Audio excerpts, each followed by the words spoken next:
Nah, sudah terlihat ya? Sudah, Prof. Udah, Iya. Prof. Ini sebenarnya materi kita di pertemuan ke-7 gitu. Nah, apa itu pendidikan kritis? Ini merupakan ya lanjutan dari pemahaman kita tentang paradigma kritis kemarin, sehingga ketika kita bicara pendidikan kritis adalah pendidikan yang ya sebuah kajian tentang pendidikan yang bicara tentang atau mempergunakan teori kritis untuk melakukan kajian terhadap permasalahan pendidikan yang ada di sekitar kita. Jadi jangan dilupakan bahwa asumsi utama dalam pendidikan, teori kritis itu atau paradigma kritis itu adalah bahwa manusia itu berjenjang, kan demikian. Ada pihak yang berada di atas struktur atau berkuasa, di sisi lain ada pihak yang ada di bawah struktur atau dikuasai, kan demikian.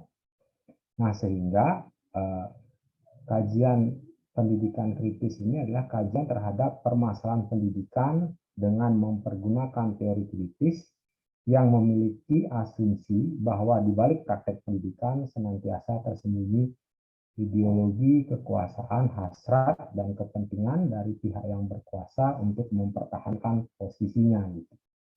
Jadi kita bisa melihat pendidikan itu dalam dimensi yang luas, tidak hanya ada di kelas. Gitu. Jadi transfer nilai itu bisa terjadi di mana saja, dan ini merupakan sebuah praktek gitu ya untuk melanggengkan posisi orang yang ada di atas atau pihak yang ada di atas, mereka yang berkuasa gitu, untuk mempertahankan posisinya ya, yang tersembunyi di balik itu tadi. Semua praktek pendidikan, nah di situ kita bisa lihat ada ideologi yang tersembunyi, kekuasaan, hasrat, dan kepentingan dari berbagai pihak yang berkuasa. Gitu. Nah, banyak sekali kemudian ya teoritisi yang bicara tentang pendidikan kritis. Yang sangat terkenal adalah ini tadi, Paulo Freire. Ini adalah pemikir pendidikan yang berasal dari Brazil gitu ya. Nah, ini bukunya pendidikan bagi kaum tertindas gitu ya kalau dilihat terjemahannya gitu, tapi judulnya asli ini keterbitkan tahun 70. Jadi sudah cukup lama, tapi boleh jadi masih relevan juga untuk melihat fenomena pendidikan di sekitar kita. Jadi bisa kita pakai untuk melihat ya, bagaimana pendidikan itu dipakai sebagai alat untuk melanggengkan kepentingan pihak-pihak yang berkuasa. Tujuan dari Paul Freire ini adalah ya untuk memperjuangkan kesetaraan dalam pendidikan gitu ya. Seringkali pendidikan itu tidak membuat kita menjadi setara tapi bertingkat. Nah, kita bisa melihat di sekitar kita bahwa akses terhadap pendidikan itu justru menyebabkan seseorang atau sebuah kelompok ya, berada pada posisi yang lebih menguntungkan dibandingkan pihak lain. Gitu. Nah, misalnya bagi mereka yang ya memiliki uang gitu ya, jadi mereka bisa masuk ke sekolah-sekolah yang bergengsi. Kalau dulu ya kita kenal ada yang namanya RSBI gitu ya di SMA. Atau sekarang juga kalau kita melihat perguruan tinggi itu juga berkelas kan demikian. Jadi ada perguruan tinggi besar di mana kemudian masuknya sulit, ujung-ujungnya juga bisa membutuhkan pendanaan yang lebih besar. Gitu. Sebelum masuk ke perguruan tinggi, anak harus mengikuti berbagai ya bimbingan belajar, kemudian bimbingan tes, latihan-latihan dan seterusnya yang sulit untuk kemudian diikuti oleh mereka yang tidak memiliki kecukupan modal, kan demikian.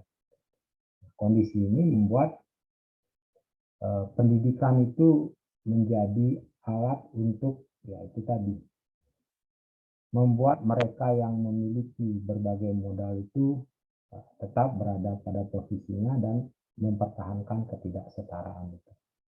Nah, sehingga ketika kita ya berkecimpung di dalam dunia pendidikan, kalau kita bicara ya, apa yang diidealkan oleh Freire adalah bagaimana kita bisa mendedikasikan diri kita bagi mereka yang tertindas itu tadi. Jadi mereka yang tidak bisa mengakses pendidikan atau mereka yang terpinggirkan. Kemudian sistem pendidikan itu haruslah menekankan kepada aksi kultural dan pembebasan. Jadi menekankan pada problematika yang dialami oleh peserta didik dan mampu membebaskan dia dari jeratan berbagai dimensi yang membuat mereka selalu berada pada posisi yang kalah gitu. Nah, kemudian selanjutnya apa yang dikemukakan juga melawan sistem pendidikan dengan gaya bank itu tadi. Nanti bisa kita diskusikan di belakang. Kemudian tujuan akhirnya adalah membentuk kesadaran individu dan masyarakat. Ini yang paling dipentingkan. Jadi pendidikan bisa menjadi sarana gitu ya, agar orang bisa memiliki kesadaran akan dirinya, di mana posisinya, kemudian berusaha untuk melawan segala penindasan yang dialami, dan kemudian dia bisa memperbaiki masyarakat sehingga bisa menuju kepada masyarakat yang berkesetaraan. Saat ini ya ini bagaimana itu sekolah ya, sekolah saat ini merupakan sebuah wahana gitu ya menurut saya, yang mana kita sebagai peserta didik dilatih untuk bekerja gitu. Jadi sekolah adalah tempat untuk kita memperoleh pengetahuan dan keterampilan yang kemudian kita bisa manfaatkan untuk masuk ke jenjang atau dunia kerja gitu. Nah ini memang sangat kental nuansanya, terutama dengan berbagai standarisasi yang kemudian sangat menuntut kita untuk bisa memenuhi kebutuhan akan dunia kerja tadi. Saat ini saya di Prodi S2 Akuntansi sedang mempersiapkan akreditasi. Jadi mungkin Bapak Ibu pasti sudah tahu ketika prodinya atau kampusnya diakreditasi.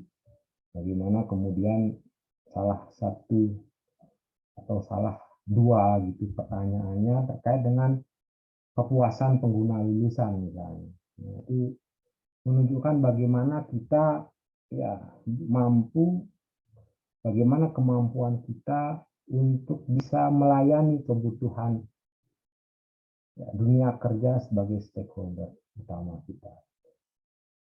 Jadi itu yang menjadi kunci pokok keberhasilan pendidikan kita. Apakah itu salah? Tidak salah, tapi ini terkait dengan upaya kita untuk membangun kesadaran. Jadi kalau kita melakukan hal itu terus-menerus, maka kita tidak akan bisa menciptakan tujuan pendidikan sebagaimana yang ya, dicita-citakan oleh pendekatan kritis gitu ya. Jadi sebuah upaya untuk kita atau bagi kita untuk membuat peserta didik yang berada pada struktur bawah itu untuk bisa bangkit dan kemudian mencapai kesadaran. Selanjutnya, sekolah itu juga menunjukkan status sosial seseorang di masyarakat. Siapa dia gitu ya, bagaimana kemudian dia harus bersikap. Anda seorang murid, apa yang harus Anda lakukan, guru dan seterusnya. Jadi eh, di sekolah itu kita belajar berbagai nilai yang bisa menunjukkan atau mengajarkan kita tentang di mana status sosial kita di masyarakat. Sehingga pada akhirnya sekolah itu dalam konteks perspektif teori kritis, bagi Vere di sini bicara bahwa sekolah itu adalah tempat untuk melanggengkan tatanan di masyarakat, kan demikian. Jadi dia berusaha untuk mensosialisasikan nilai-nilai utama yang ada di masyarakat, sehingga kemudian orang yang bersekolah, orang yang menuntut ilmu diharapkan bisa memiliki nilai yang sama, melestarikannya, dan kemudian menerapkannya di kehidupan masyarakat. Nah, hal ini tidak bisa dipisahkan dari tujuan pendidikan yang dulunya gitu ya, terutama di negara-negara kolonial gitu, yang memang pendidikan itu diselenggarakan awalnya oleh kaum penjajah gitu kan ya. Nah, kalau di Indonesia ini tidak bisa dilepaskan dari praktek politik etis gitu ya, yang dilakukan atau digariskan oleh pemerintah Belanda. Jadi kalau kita lihat sejarahnya, maka Belanda gitu setelah era tanam paksa, dia mendapatkan sedemikian banyak kekayaan dari Indonesia. Di sisi lain kemudian ada sebagian kalangan, terutama dari kaum liberal di Belanda, menyatakan bahwa Belanda sudah mengambil terlalu banyak, itulah yang di sisi lain kemudian dia wajib mengembalikan itu. Namun hal ini juga bisa direkonstruksi dalam artian tujuan yang baik ini gitu ya, yang digariskan dalam kebijakan politik etis. Kalau di Indonesia kan ada 3 itu ya cabangnya, irigasi, ya, peningkatan fasilitas pertanian, kemudian edukasi, pendidikan, dan imigrasi itu sepintas memiliki tujuan yang baik gitu ya. Dalam artian dia bisa menjadi alat bagi kaum terjajah itu untuk memperoleh pendidikan sehingga kemudian meningkatkan kualitas hidupnya. Namun di sisi lain, kebijakan ini sebenarnya menyembunyikan sebuah tujuan dari pemerintah kolonial, yakni untuk mendapatkan tenaga kerja yang murah kan gitu. Jadi dibandingkan mereka harus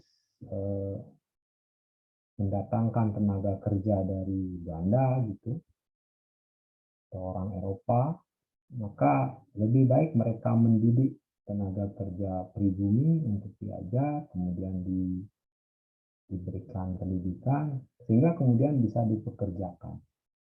Mereka tentu saja akan bersedia untuk digaji lebih murah gitu, dengan kesetiaan yang boleh jadi lebih tinggi karena mereka berada pada posisi masyarakat terjajah. Nah, hal seperti inilah yang kemudian sampai saat ini masih ya, membekas dalam alam bawah sadar kita sebagai orang Indonesia ya. Jadi kita sangat senang kalau bisa, mohon maaf, menjadi pegawai negeri ya gitu ya. Jadi kalau kita lihat setiap kali tes CPNS gitu, maka ratusan ribu orang melamar untuk mencapai posisi yang boleh jadi ribuan saja jumlahnya. Beberapa bulan yang lalu kan di kampus juga ada itu seleksi PNS itu kan, makanya kemudian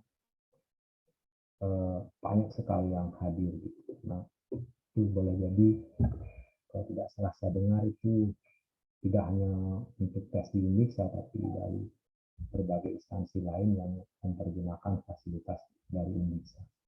Nah, sehingga sekolah itu semata-mata dipakai sebagai sarana mobilitas vertikal, mendapatkan pendidikan, kemudian mendapatkan pekerjaan. Lebih spesifik lagi, mendapatkan pekerjaan di pemerintahan, kan begitu.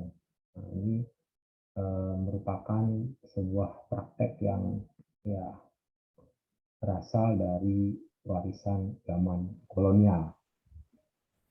Itu, nah, hal yang juga dikritisi oleh Freire adalah pendidikan gaya bank itu. Ini seperti yang kita lakukan sekarang ya. Jadi pendidikan menjadi sebuah kegiatan menabung gitu. Jadi seperti bank. Jadi kita pertama guru, dosen itu mengisi tabungan yang kemudian diterima dan dihafal oleh murid. Jadi pendidikan itu warisan ilmu, pewarisan ilmu dan tidak memperdulikan proses pendewasaan pemikiran ya. Boleh jadi ini sangat bisa kita temui pada level pendidikan yang lebih bawah gitu ya. Karena seharusnya di perguruan tinggi hal seperti ini semakin sedikit gitu. Cuman ini bisa didiskusikan lagi juga nanti ya.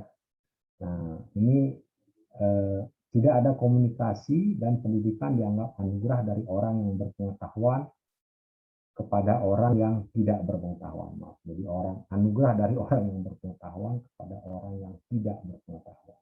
Kurang lebih seperti itu.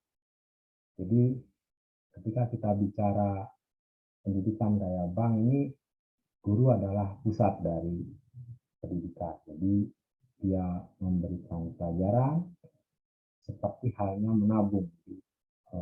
Siswa diberikan pengetahuan sebanyak-banyaknya tanpa kemudian memberikan kesempatan untuk berkomunikasi. Padahal seharusnya dalam proses pendidikan yang baik terjadi interaksi gitu ya. Kita selalu sampaikan bahwa guru bukan pihak yang semata-mata mengetahui semua hal gitu. Dalam mengajar kita sekaligus belajar, kemudian dalam belajar juga kita bisa memberikan sesuatu kepada pengajar kita. Tapi kalau konsep pendidikan gaya bank ini, guru adalah pihak yang selalu dianggap memiliki pengetahuan lebih, yang kemudian mewariskan ilmu kepada peserta didiknya, dan peserta didiknya menerima sebagai orang yang tidak berpengetahuan. Nah, gejala-gejalanya ini. Nah, inilah salah satu ciri dari kajian kritis ketika melihat fenomena pendidikan. Jadi kita harus melihat dalam konteks oposisi biner. Ini merupakan bagian dari pemikiran post-strukturalis gitu ya. Jadi adanya pengakuan bahwa manusia memiliki dikotomi oposisi biner dalam struktur berpikir. Nah, kalau strukturalis sampai di situ, tapi ketika bicara post-strukturalis, oposisi biner itu bukanlah hal yang terberi dan tidak berada pada posisi yang setara. Jadi tidak ada oposisi biner yang setara sifatnya. Ada satu pihak yang lebih tinggi dibandingkan pihak yang lain. Nah, seperti ini, guru dan murid. Guru mengajar, murid belajar, guru berpikir, murid dipikirkan. Ya, gurunya akan begitu. Guru bicara, murid mendengarkan. Apakah kemudian boleh guru bicara, murid bicara juga? Ya, dalam konteks dialog ya tentu bisa. Ini bukan berarti ya ketika seorang bicara ya harus yang lain mendengarkan kan. Cuman kesempatan bicara, hak untuk bicara nah ada pada guru. Guru mengatur, murid diatur, dan memilih, menuruti, bertindak bertindak meniru, sehingga kemudian guru itu adalah subjek sedangkan murid itu objek. Nah, ini boleh jadi bukan sesuatu yang umum, dalam artian ini adalah sesuatu yang disampaikan oleh Freire tahun 70-an gitu ya. Nah, tentu saja ini sudah jauh berkembang dari dalam konteks pembelajaran saat ini. Jadi kita mengenal banyak sekali metode pembelajaran ya, kalau saya tidak salah, yang kemudian apa istilahnya menghilangkan pembelajaran gaya Bank ini tadi.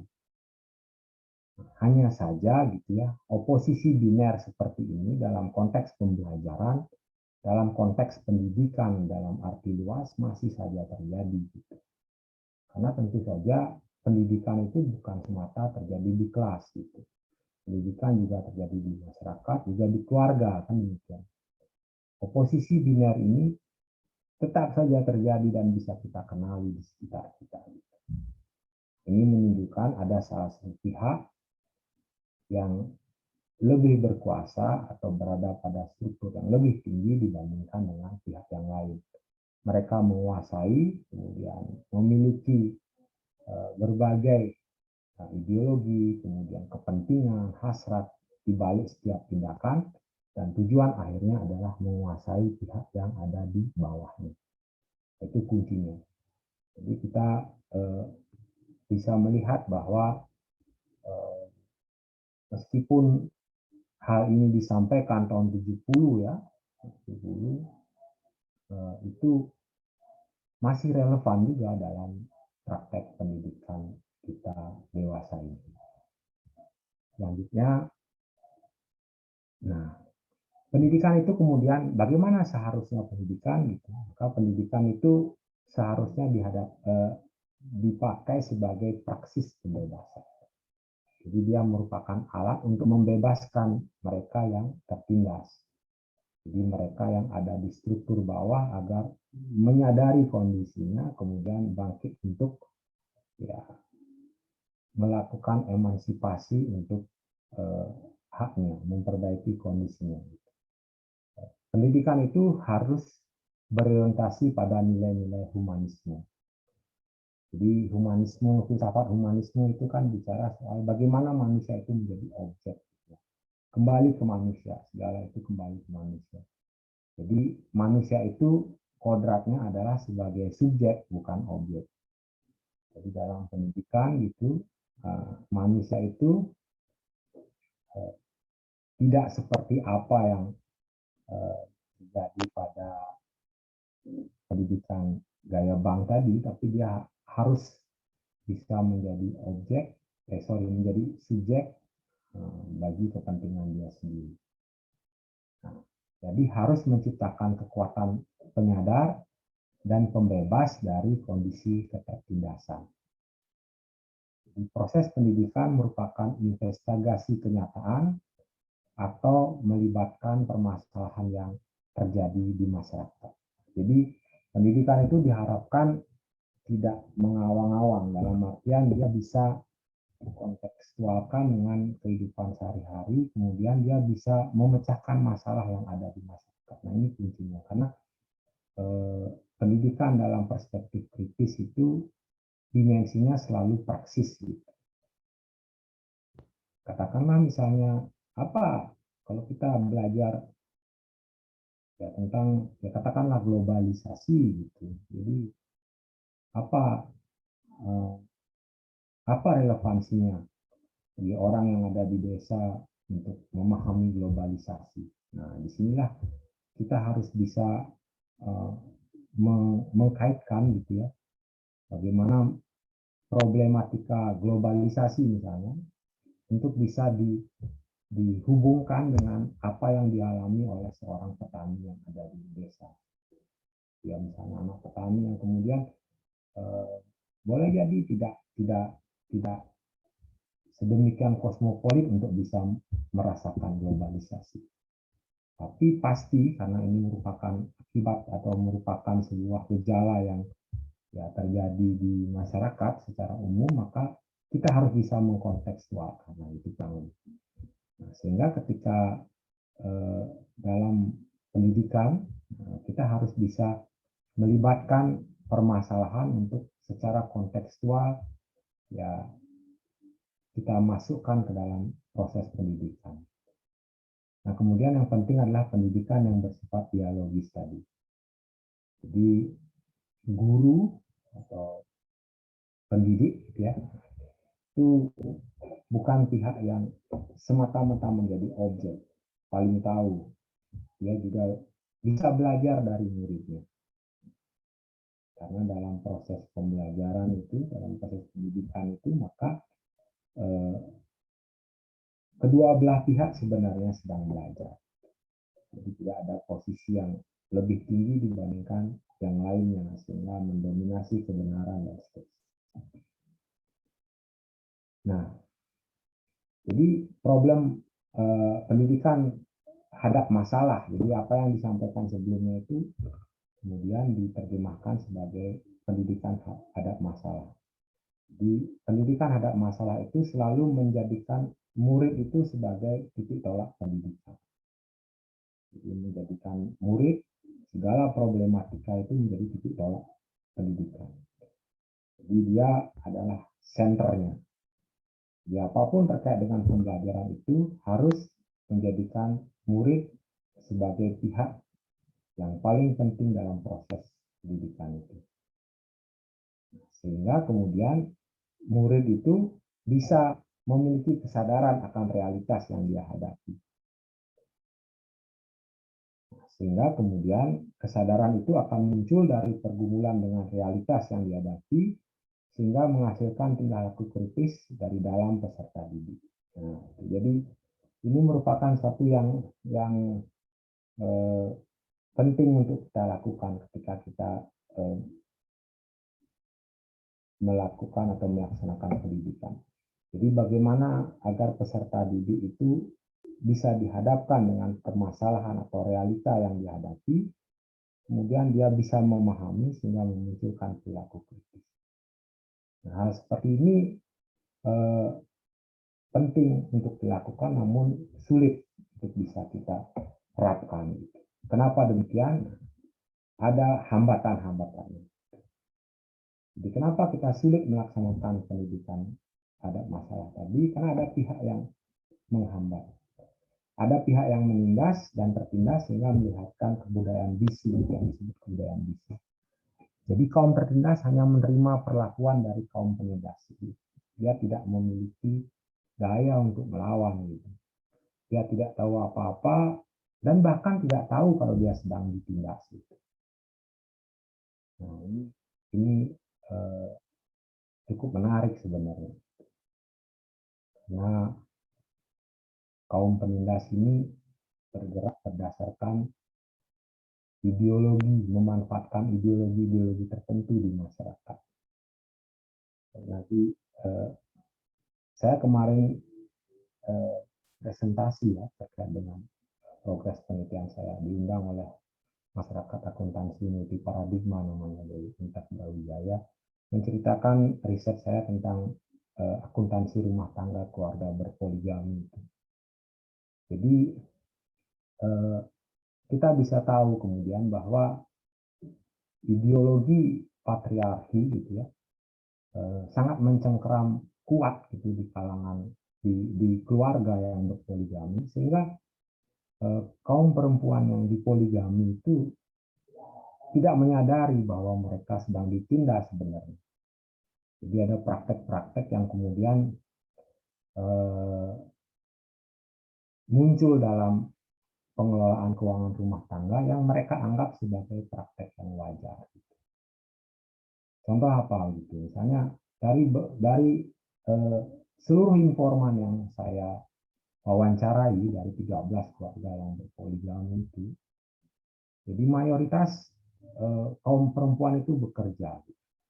Jadi mereka bekerja, kemudian mereka membiayai sendiri kehidupan rumah tangga. Jadi keseharian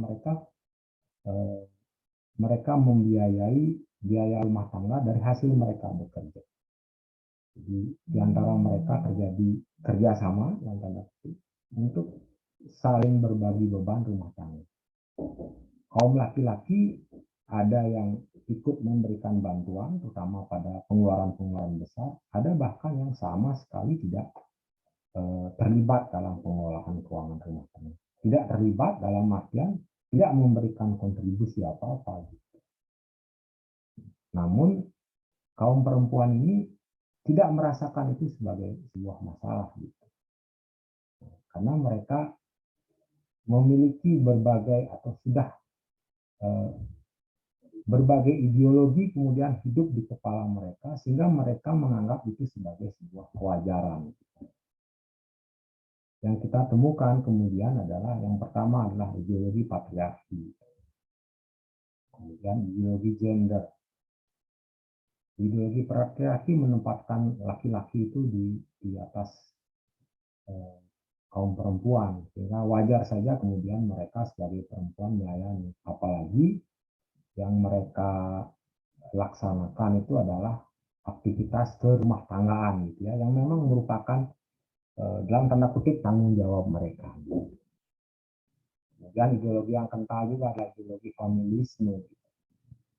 Jadi bagaimana mereka menempatkan kepentingan keluarga itu di atas kepentingan pribadi. Sehingga temuan saya dalam praktek akuntansi rumah tangga itu adalah mereka tidak melakukan pencatatan secara apa ya istilahnya secara formal gitu terhadap pengeluaran rumah tangga. Tapi mereka menjalankan beberapa nilai dalam mengelola keuangan rumah tangga. Keadilan, kebersamaan, gitu. Dan upaya menghindari konflik itu adalah merupakan nilai-nilai utama yang mereka anut gitu, dalam pengelolaan keuangan rumah tangga. Sehingga mereka selalu berupaya untuk menciptakan pembebanan keuangan rumah tangga yang seimbang. Kalau sekarang ada berbagai pola, ada yang bergilir gitu, kalau dia punya dua istri bergilir, satu yang pertama, yang kedua, atau bersama-sama mengeluarkan uang. Itu pola-pola seperti itu. Nah, jadi kebersamaan itu adalah kuncinya. Bahkan itu kadang-kadang dibuat dalam praktek-praktek sosial tertentu. Misalnya apa? Membeli pakaian secara bersama-sama ke kota. Atau sekarang mempergunakan marketplace. Jadi yang laki-laki, ayo dong beli pakaian sama-sama. Senang melihat kalau punya istri pakai pakaian yang sama. Tetapi istrinya beli sendiri. Gitu. Nah, itu menarik sekali. Nah, kaum perempuan di situ tidak merasa kemudian itu sebuah masalah. Nah, dia tidak merasa itu merupakan praktek penindasan bagi mereka. Nah, ini sangat terkait dengan dunia pendidikan juga. Pendidikan yang ada di masyarakat, kemudian ada di sekolah. Kita tidak pernah menekankan kepada praktek pengelolaan keuangan rumah tangga itu. Jadi sekolah, saya di akuntansi tidak pernah belajar tentang akuntansi rumah tangga gitu. Itu muncul di barat, banyak di barat. Bahkan di barat praktek akuntansi rumah tangga itu sangat penting dalam audit forensik gitu. Terutama ketika ada pasangan yang bercerai. Nah, itu. Sehingga perkembangan akuntansi rumah tangga di barat itu sangat pesat, jauh melebihi kita di sini. Nah, kalau di Indonesia jarang disentuh gitu. Karena kita menganggap itu tadi bahwa keluarga itu sebuah kesatuan yang ya memiliki nilai-nilai gitu ya, agama, cinta, kasih sayang dan seterusnya. Padahal itu sebenarnya merupakan nilai yang ya kalau dalam perspektif kritis ya dikembangkan oleh ya kaum yang berkuasa, dalam hal ini suami, istri, laki-laki kan begitu. Nah, kenapa ini menjadi penting gitu ya? Karena ada beberapa informan saya yang kemudian bercerai gitu. Bercerai, dan ketika itu terjadi maka dia tidak mendapatkan haknya apa-apa. Jadi padahal dia adalah istri yang kemudian dalam kehidupan perkawinan sebelumnya itu paling banyak menyumbang apa ya, kalau orang Bali bilang kayu gitu ya, apa istilahnya, aset gitu ya, aset bagi keluarga itu. Saya bisa buat rumah ini, saya bisa buat rumah itu. Tidak ada tidak ada kemudian setelah mereka bercerai, yang perempuan itu kembali tanpa kemudian ya membawa apa-apa gitu. Tidak ada keinginan dia sebelumnya untuk katakanlah menyisihkan penghasilan untuk dirinya dan lain sebagainya. Semuanya dia berikan kepada keluarga, tidak ada perhitungan yang jelas ketika dia berjualan, apa yang kemudian harus menjadi kepentingan pribadinya dan seterusnya. Nah, nah itu merupakan salah satu contoh bahwa bagaimana orang yang tertindas itu seringkali tidak tahu apa-apa dan tidak merasa mereka sedang ditindas. Sampai kemudian kita perlu sampai kemudian melahirkan apa yang disebut sebagai kebudayaan bisu. Ini merupakan hambatan yang sangat kuat ketika kita berusaha untuk melakukan pembaruan dalam artian upaya-upaya untuk ya, menyelenggarakan pendidikan yang membebaskan. Karena seringkali mereka yang tertindas itu justru tidak merasa bahwa mereka ditindas.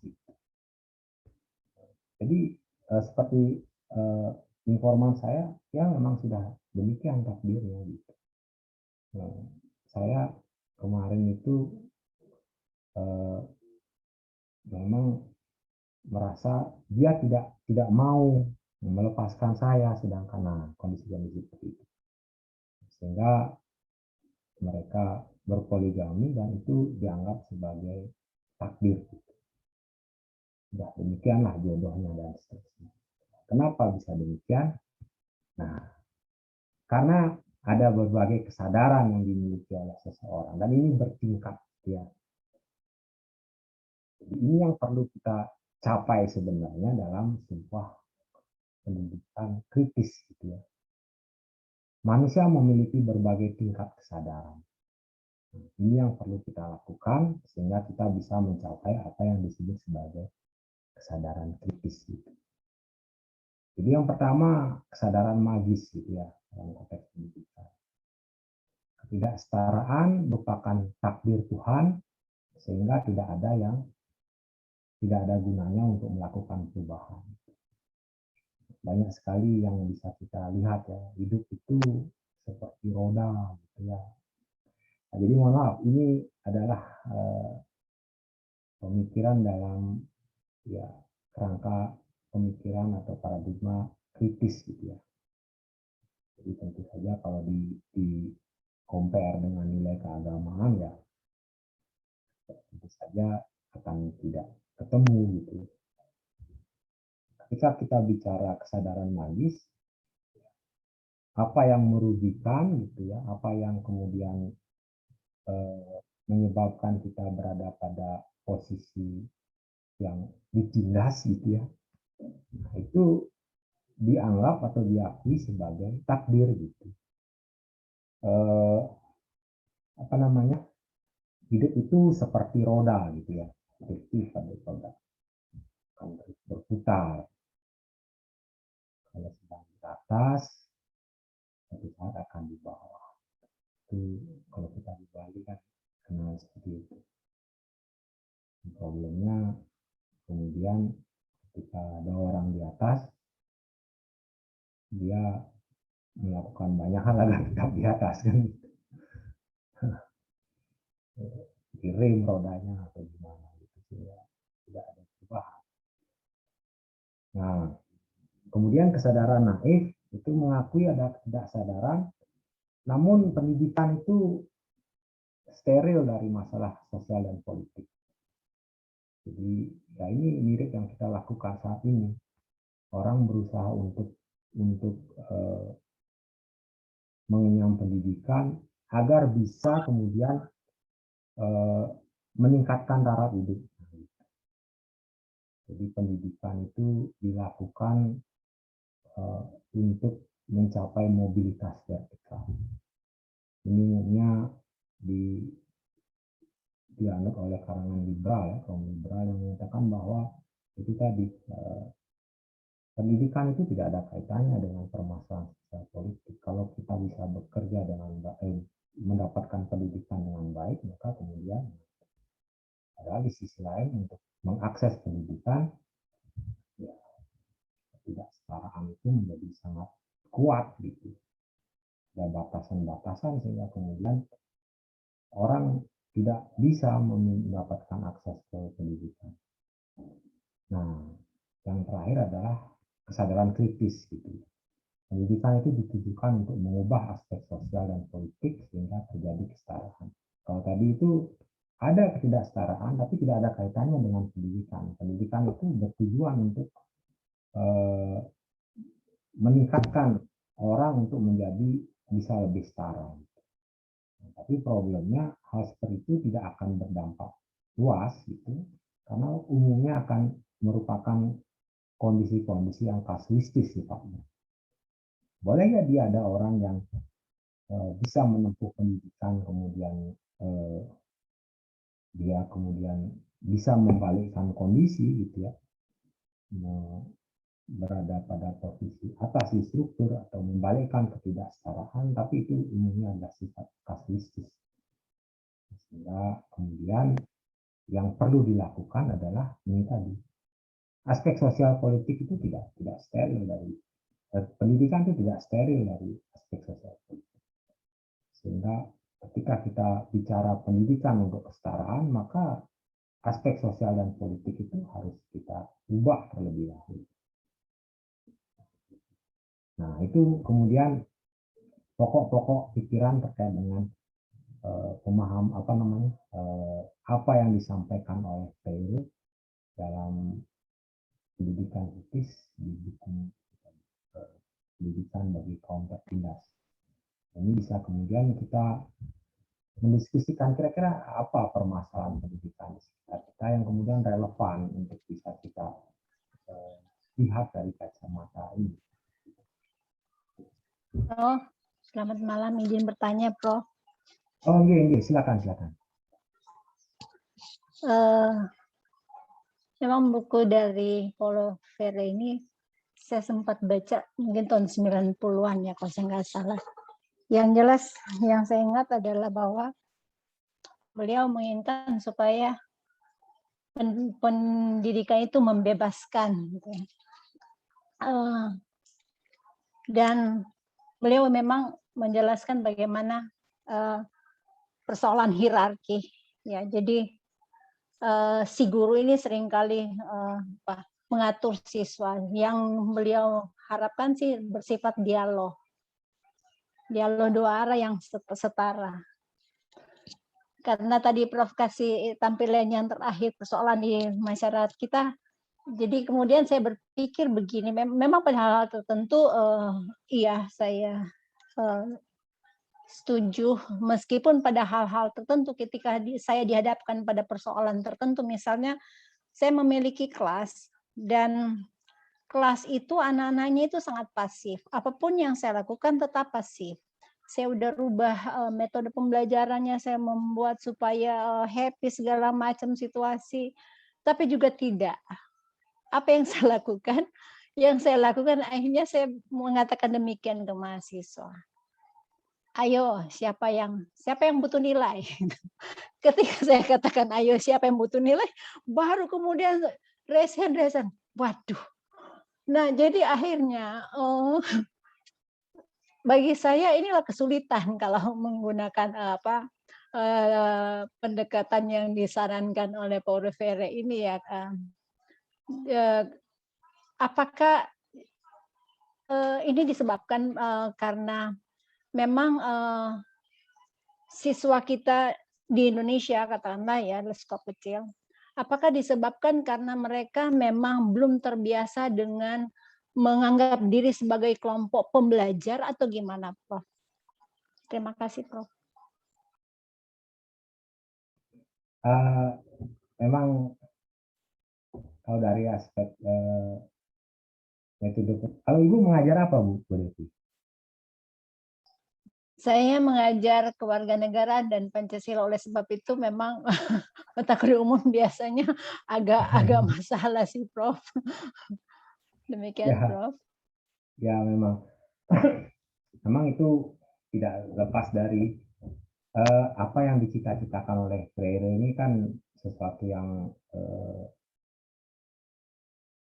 berakar dari kondisi pendidikan yang panjang gitu ya. Dalam artian sampai ditarik benang merah ke gaya pendidikan yang berasal dari kolonial gitu ya. Beberapa, saya SMP itu tahun 89, saya SMP masih merasakan gaya pembelajaran seperti itu gitu. Jadi terutama pada mata pelajaran, kalau saya dulu bahasa Bali, saya sekolah tahun 89 sampai 92 itu di SMP, itu guru bahasa Bali saya selalu pakai tongkat gitu, kayu gitu. Jadi kalau nggak bisa tapi, nah itu tentu saja sebuah ya praktek yang membekas sekali di kepala kita gitu. Dan ini tidak gampang untuk dirubah. Memang demikian gitu. Ini kita mewarisi sebuah sistem yang masih konvensional kalau bisa dikatakan. Meskipun kita belajar banyak ini ya Bu ya, metode pembelajaran. Mohon maaf saya tidak terlalu mendalami aspek teknis dari pembelajaran, tapi tetap saja membekas. Saya juga mahasiswa begitu. Tadi saya memberikan ITS buat makalah gitu. Saya sudah bilang makalahnya bebas gitu. Ada saja yang tanya, berapa halaman Pak gitu. Ya sudah bebas ya, ya nggak ada halamannya gitu. Tapi tanya dia, berapa halaman Pak gitu. Nah, ini mungkin berasal dari pendidikan kita kan berantai, diajar oleh guru, kemudian kita juga ikut gitu. Ini memang, nah sehingga sulit memang untuk itu. Nah mungkin Bapak Ibu yang lain ada yang memiliki pengalaman gitu terkait dengan hal ini, mungkin bisa disampaikan, karena disalahkan juga nanti kalau hanya dosennya yang jawab. Mungkin ada yang berpendapat untuk kasusnya Bu Devi ini. Pak Nyoman Budel mungkin? Terima kasih banyak, Prof. Masukannya. Oke, Prof. Izin matikan kamera, Prof. Sinyalnya enggak bagus. Saya sebetulnya ingin menyampaikan pendapat terkait dengan permasalahan pendidikan yang tadi, Prof. Tidak mengkomentari tentang apa yang disampaikan oleh Bu Devi. Oke, bisa, Prof. Oke. Iya, silakan. Oke, oke, Prof. Terima kasih atas waktunya. Pertama, ketika kita berbicara tentang pendidikan, umumnya kita lebih fokus pada begitu kita mendengar kata pendidikan, maka yang ada di dalam pikiran kita adalah sekolah, guru, siswa, atau kampus, dosen, atau mungkin dinas pendidikan. Kita tidak pernah keluar dari ranah itu. Padahal kalau menurut saya ketika kita berbicara tentang pendidikan, ada banyak hal di luar lembaga pendidikan yang justru mampu memberikan pendidikan. Nah, misalnya saja lembaga-lembaga seperti televisi, misalnya stasiun televisi, misalnya media. Nah, di mana tadi menarik sekali yang Prof sampaikan bahwa pendidikan, lembaga pendidikan formal ataupun informal umumnya diakses oleh orang yang punya biaya, orang yang punya uang baru bisa mengakses pendidikan. Nah, sedangkan saya sempat baca data dari BKKBN yang bisa masyarakat Indonesia yang bisa lulus pendidikan tinggi kurang dari 10%. Ini sangat kecil sekali. Nah, tadi yang saya sampaikan tentang stasiun televisi, di mana televisi sebetulnya dalam penyiarannya itu kan ditonton oleh berbagai lapisan masyarakat yang level ekonominya berasal dari segala tingkat, segala level. Tidak hanya orang yang berduit saja, bahkan mohon maaf ya, asisten rumah tangga pun sering menonton televisi, tapi tidak mampu membayar biaya pendidikan. Nah, orang-orang seperti ini sesungguhnya mampu mendapatkan pendidikan karakter, terutama melalui tayangan televisi. Nah, jadi televisi seharusnya mempunyai, ya kalau bahasa kita di pendidikan ya mungkin kurikulum atau capaian pembelajaran. Sutradara dalam merancang atau membuat sebuah film ya seharusnya memiliki sebuah capaian pembelajaran. Apa target pendidikan yang ingin disampaikan ketika seseorang menonton film tersebut? Misalnya menjadi lebih menghargai orang, atau mungkin lebih menjunjung sikap toleransi. Nah, gitu misalnya.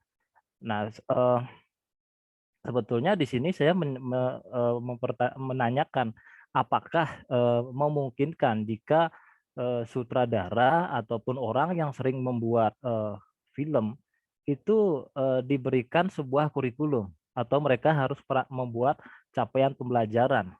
Ya, sehingga ketika kita berbicara pendidikan, tidak hanya pendidikan itu dibebankan pada lembaga pendidikan seperti sekolah atau kampus saja, tapi juga semua lembaga-lembaga yang memang menyediakan informasi yang dapat dinikmati langsung oleh masyarakat. Karena sekali lagi saya sampaikan, pendidikan hanya diakses oleh orang yang punya uang. Sedangkan televisi itu bisa diakses oleh seluruh lapisan. Kalau kita memang mau mendidik seluruh masyarakat, maka mulailah dengan menyajikan tayangan televisi yang memang betul-betul memberikan pendidikan. Nah, tentunya pendidikan yang saya maksud di sini adalah pengetahuan afektif, lebih banyak ke pembentukan karakter. Sedangkan sekolah dan kampus itu lebih banyak ke ranah kognitif dan psikomotorik. Nah, jadi mungkin itu, Prof, pandangan saya tentang permasalahan pendidikan, Prof. Oke, terima kasih. Itu memang menarik ya, bagaimana televisi itu dijadikan media pendidikan. Memang yang perlu selalu kalau kita bicara tentang pendidikan kritis gitu, kita harus bisa melihat dari pendekatan teoritiknya, dalam artian pendekatan asumsi-asumsi dasar dari teori kritis itu. Jadi terkait dengan televisi itu, selalu kita akan bicara ideologi apa yang diusung oleh televisi, kan begitu. Pasti kapitalisme, kan, kemudian nilai konsumerisme. Ini yang kemudian sulit kemudian untuk dikompromikan gitu ya dengan nilai-nilai afektif yang secara ideal mungkin ingin kita salurkan melalui televisi. Nah, meskipun kita memiliki lembaga gitu ya, lembaga katakanlah yang disebut KPI, misalnya Komisi Penyiaran Indonesia. Nah, itu tugas mereka itu lebih kepada hal-hal yang bersifat kasat mata gitu, dalam artian mohon maaf pornografi gitu ya, bahkan dulu sempat diributkan bagaimana SpongeBob itu disensor dan seterusnya. Tapi ketika bicara ideologi yang ada di balik kepala orang gitu, yang secara tidak sadar kemudian ditransformasikan melalui siaran televisi, susah kemudian. Bahkan tidak mungkin, karena memang ideologi inilah yang kemudian menghidupkan televisi. Misalnya di sinetron aja, nah ini mungkin bisa menjadi topik yang menarik ya kalau dalam penelitian. Bagaimana sinetron itu menyebarkan ideologi. Atau kalau di Bali lagu misalnya ya, saya mengamati lagu Bali itu berubah gitu ya. Jadi dari dulu zaman dulu ada yang macam-macam ideologinya. Kalau bisa dilihat bagaimana misalnya katakanlah lagu Bali sebagai media pembelajaran kesetaraan gender gitu misalnya begitu. Di tempat lain mungkin ada lagu-lagu atau sinetron misalnya gitu pembelajaran apa itu bisa menarik karena bisa melihat memperlihatkan apa yang ada di balik sebuah tayangan. Nah, seperti yang saya sampaikan tadi, televisi itu memiliki berbagai ideologi yang ada dalam konteks aktivitas operasional. Jadi ideologi kapitalisme, konsumerisme, mengusung itu. Nah, sehingga kemudian itu akan bertabrakan kalau kita buat agar televisi itu bisa menyampaikan ya mungkin apa ya nilai-nilai yang nilai sopan santun atau apa, siapa yang akan menang gitu. Karena ketika kita bicara ideologi memang itu akan selalu ada unsur tarik menarik dan sangat pertama sulit karena memang mereka yang mendanai, kemudian yang kedua pengawasannya juga yang agak sulit untuk dilakukan gitu. Nah, sehingga yang sering terjadi adalah menciptakan sebuah slot-slot tertentu gitu. Ada siaran tertentu yang kemudian memberikan pendidikan atau penyaluran nilai tertentu gitu. Tapi itu saya amati tidak kemudian menjadi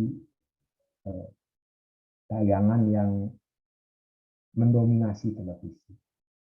Ya, masih saja yang mendominasi adalah tayangan-tayangan yang mendorong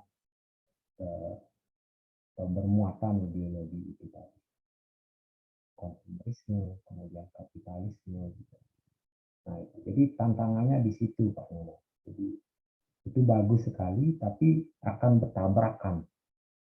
Nah, sulitnya adalah melawan kepentingan pemodal yang ada di balik stasiun televisi. Apalagi sekarang ya televisi itu sebuah industri yang padat modal gitu. Beda dengan zamannya kita masih tahun 80-an masih ada TVRI saja ya. Semua biaya itu ditanggung oleh pemerintah sehingga pemerintah bisa mensosialisasikan apa saja. Saya masih ingat dulu waktu SD itu ada kolom pencapir gitu ya, kemudian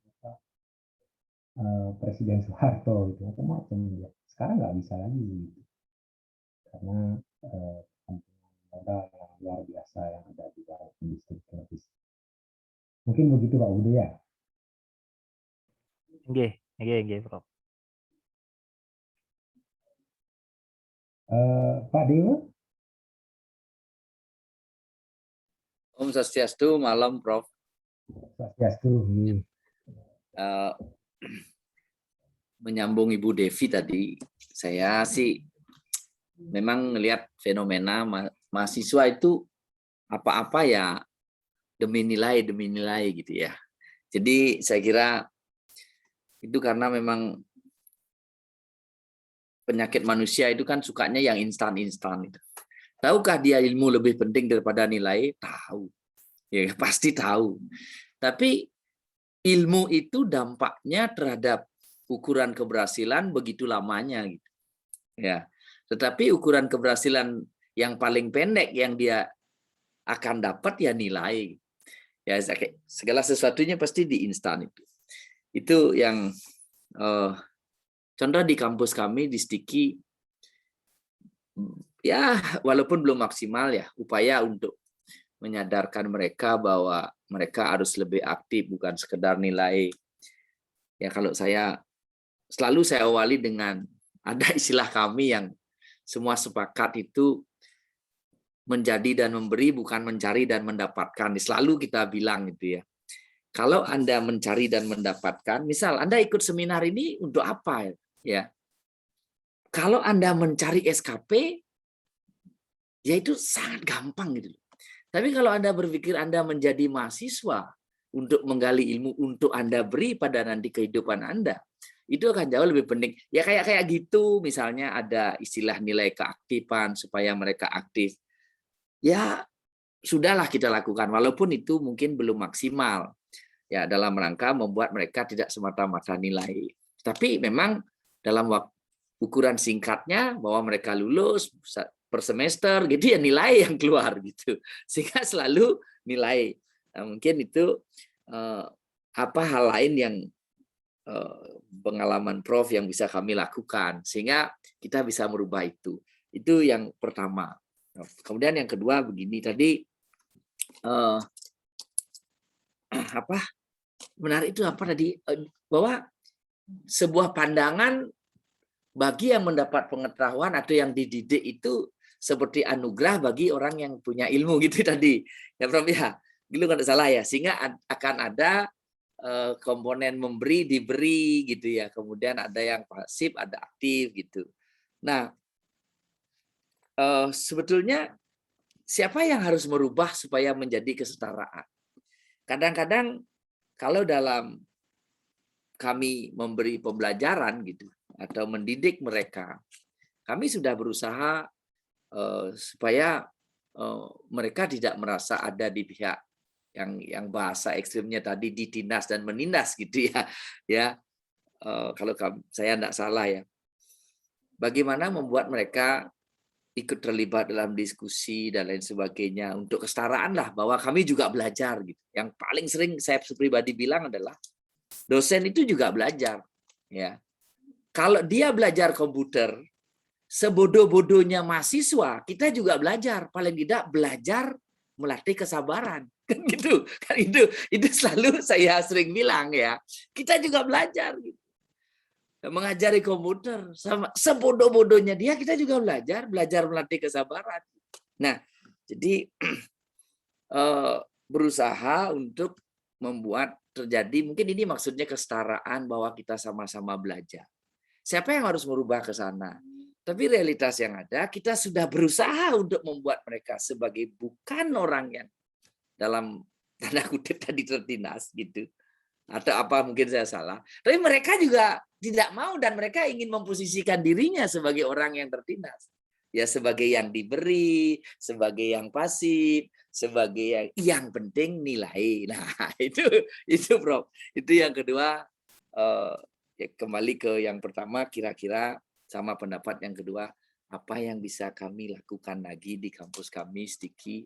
Kebetulan di sini ada sejumlah, kalau di Bemo ini satu Bemo penuh menuju Singaraja Pak, dari Stiki ada 8 orang kalau salah ini. Ya, isi Bemo 9, satu sopir sama kondektur ya. Ya 7-7-nya ya kami gitu kira-kira, supaya sekalian mendapatkan apa inspirasi lah Prof, supaya disebarkan ke anak-anak kami, ke mahasiswa-mahasiswa kami tentang bahwa kita mesti setara, sama-sama belajar. Itu kira-kira Prof. Terima kasih Prof.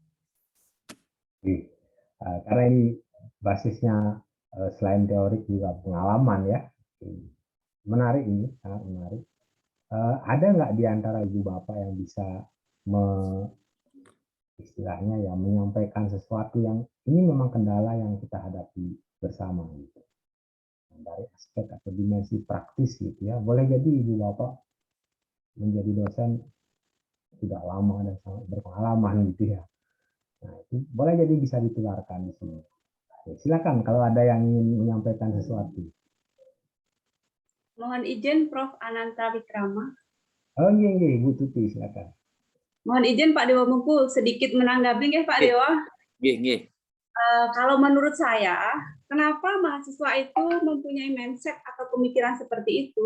Ya karena mereka memang dari awal, dari mereka masih SD atau dari mereka masih TK, kemudian SMP, SMA, ya mindsetnya seperti itu, hanya nilai gitu.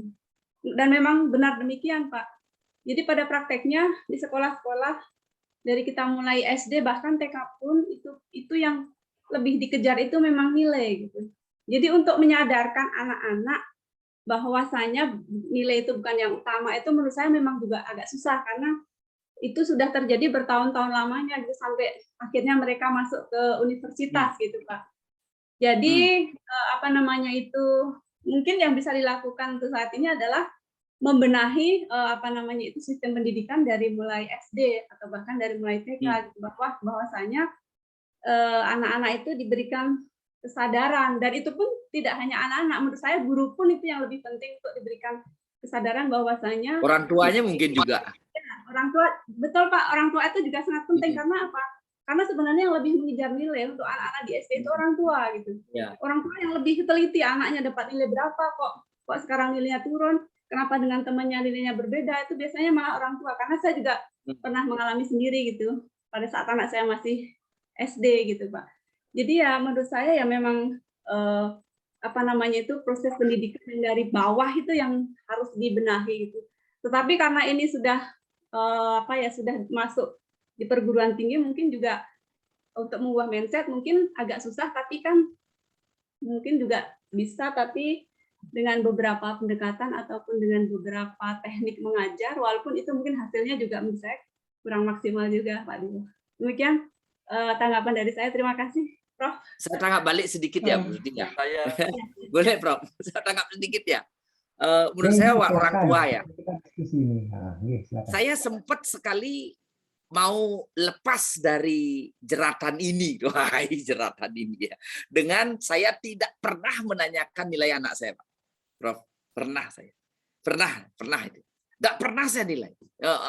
Mau dia ranking. Soalnya kan kalau terakhir itu kalau tidak salah sistem penilaian anak SD SMP itu sudah berubah kalau salah, banyakan tulisan gitu ya. Tapi orang tuanya ngotot ranking berapa sebetulnya anak saya. Padahal sudah tulisan isinya. Dulu sebelumnya anak saya itu kan sudah memang ranking-ranking gitu, ada angka-angka gitu. Saya tidak pernah menilai. Tidak pernah. Ya. Cuman saya bilang 3 hal sama anak saya. 1, bertanggung jawab, apapun yang diberikan harus tuntas sebagus yang kamu bisa. 2, makin banyak teman yang datang ke rumahmu, kamu makin bagus. Maksud saya supaya banyak teman. Gitu maksud saya. Kemudian yang ketiga, itu kamu bisa ngatur duit. Ya, bapakmu kasih sekian, sedapat mungkin ada tabungan. 3 itu aja deh, nilai bapakmu enggak mikir. Sempat saya begitu.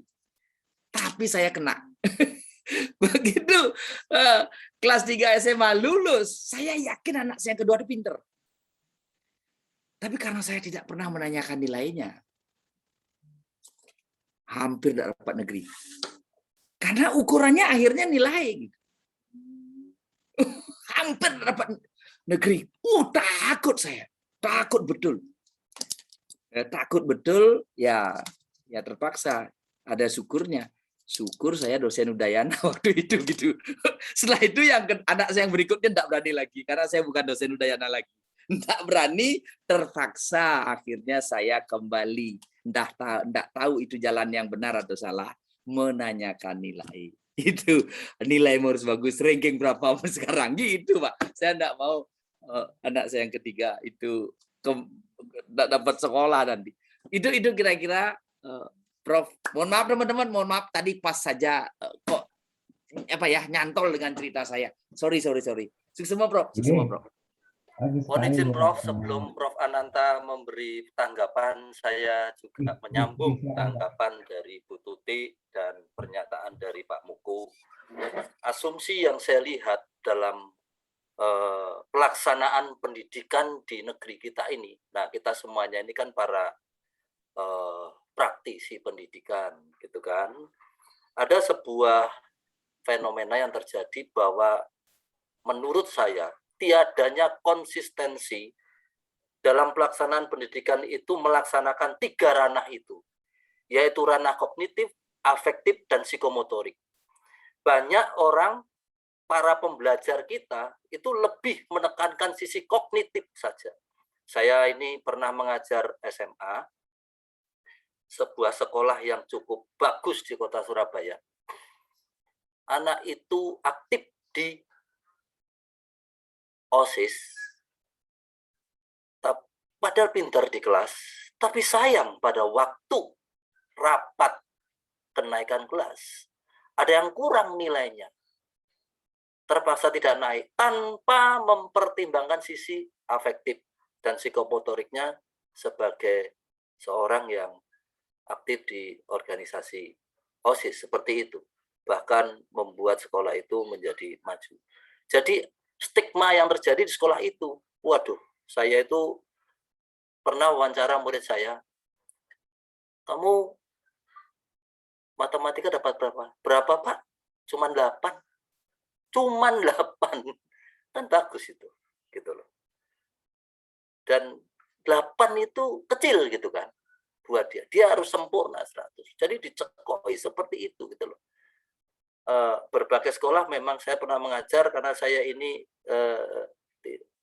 tidak tetap berganti-ganti sekolah. Baru sekarang ini saya kapok gitu ya, tidak kemana-mana gitu kan. Tetapi itulah yang saya lihat, tanpa guru semua tahu teori pendidikan, dosen tahu semua karena saya juga dosen seperti itu, tahu bahwa ranah pendidikan itu harus menyeimbangkan sisi kognitif, afektif, dan psikomotorik.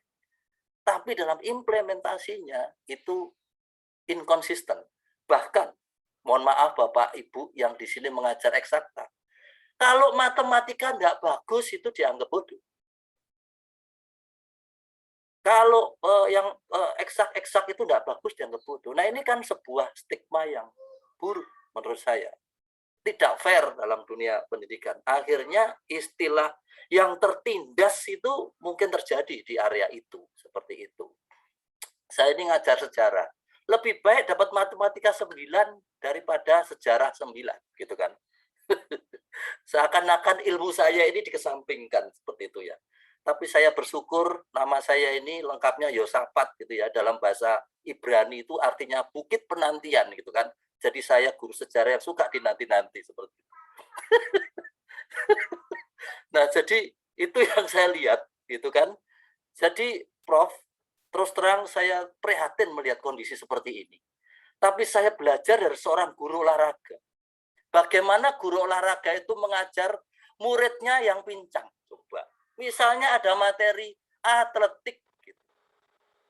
Saya pernah ngajar SD, ikut apa itu namanya MGMP gitu ya.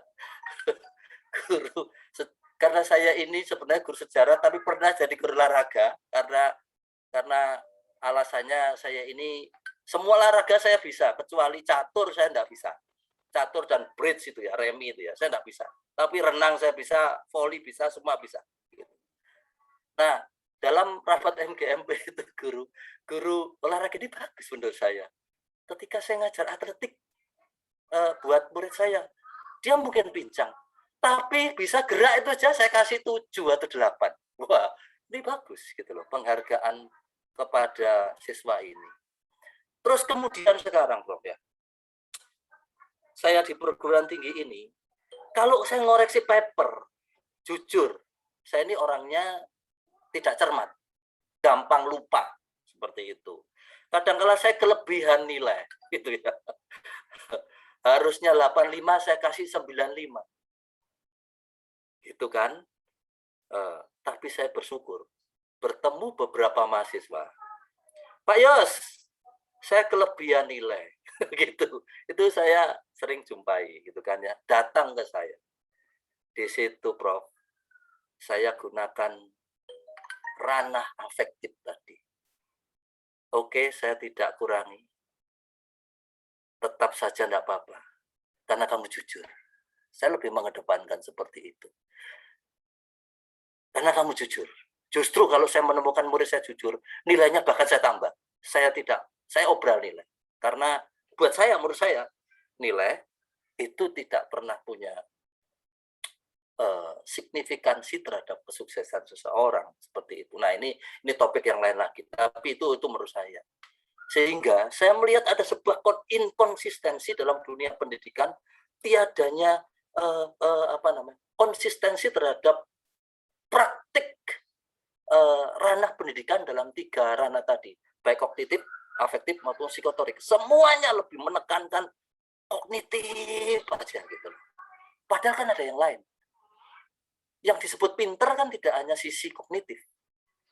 Orang ini pinter matematika, pinter fisika, pinter mafia katakan ya, matematika, fisika, kimia. Tapi dia tidak pinter nari. Dia tidak pinter olahraga. Ada kampus-kampus yang memberi kesempatan beasiswa karena prestasi di bidang olahraga. Saya salut seperti itu. Karena sebenarnya di kampus ini menurut saya, atau sekolah juga, itu yang saya lihat, menghargai ranah pendidikan yang lain selain sisi kognitif seperti itu. Demikian Prof, tanggapan saya. Terima kasih. Sedikit Prof menambahkan, sudah banyak disampaikan Pak Yos sebenarnya. Tapi kalau kita bicara tentang itu, indikator penilaian itu kan jadi membingungkan juga Pak Yos ya. Apalagi kami di kesehatan yang menggunakan exit exam, harus UKOM, anak-anak itu kalau lulus tidak lulus ujian nasional, kompetensi nasional yang diukur juga dengan indikator nilai, tidak dianggap kompeten, tidak bisa memperoleh STR, tidak bisa diwisuda, tidak dapat ijazah dan tidak dapat praktek. Nah ini problemnya memang bagaimanapun indikator itu kan penilaian seperti itu yang berlaku di kita saat ini, apalagi ya kami khusus di kesehatan, mungkin Pak Ani juga paham itu, model exit exam ini benar-benar memberatkan Pak. Jadi kalau dia 4 tahun plus 1 tahun profesi, kemudian tidak lulus ujian kompetensi nasional, ya tidak berlaku Pak. Nah, jadi tidak dianggap lulus, tidak kompeten, tidak bisa menjadi seorang perawat atau tenaga kesehatan profesional untuk bekerja. Jadi ya istilahnya ya pendidikan selama beberapa tahun itu ya tidak berguna jadinya seperti itu. Nah, ya tambahan mungkin kalau saya nggak tahu bagaimana harus membuat indikator penilaian karena semua diukur IPK pun kan kita nilai ya. Saya takutnya salah berpendapat di sini ya. Bagaimana mengaktifkan tadi Pak Dewo Muku supaya di dalam kelas itu semuanya bisa berbicara dan segala macam. Kadang mohon maaf Pak, saya berbalik meminta mereka membuat materi dan mereka presentasi, di sana ada diskusi kelompok, saya biarkan mereka berdebat, kemudian baru kami yang mengarahkan untuk memberikan kesimpulan terhadap sesuatu. Jadi kita menilainya dari itu. Kalau biasanya berteori memang diam semua, tidak akan ada yang bertanya. Diskusi kelompok biasanya yang kami lakukan, tetapi semua materinya akan berasal dari mereka dengan topik tertentu. Di setiap pertemuan kami bagi, jadi diskusi itu kami memberikan beberapa kasus saja. Mungkin itu Pak, tapi kalau kembali untuk masalah nilai ya saya rasa sangat sulit untuk merubah itu karena memang itu adalah capaian akhir, walaupun menurut penelitian yang baca IPK itu tidak berlaku, masih banyak hal-hal yang soft skill yang lebih menilai orang sukses atau tidak, bukan nilai IPK-nya. Nah, tetapi ya kalau tidak ada IPK itu ya dianggap tidak lulus Pak, ya mungkin gitu. Termasuk di kami yang paling berat adalah di UKOM di kesehatan. Saya nggak tahu ya, mungkin bidang ilmu yang lain, tetapi di kami di kesehatan untuk saat ini yang namanya exit exam itu benar-benar memberatkan untuk anak-anak kita, termasuk otonomi kampus itu di mana jadinya. Sepertinya pendidikan di kampus yang sudah terakreditasi itu ya diukur dari ujian nasional yang mungkin cuma 3-4 jam anak-anak itu lulus atau tidak, nanti dianggap kompeten atau tidak. Terima kasih Pak Prof, Pak Yos, dan Bapak Ibu semuanya.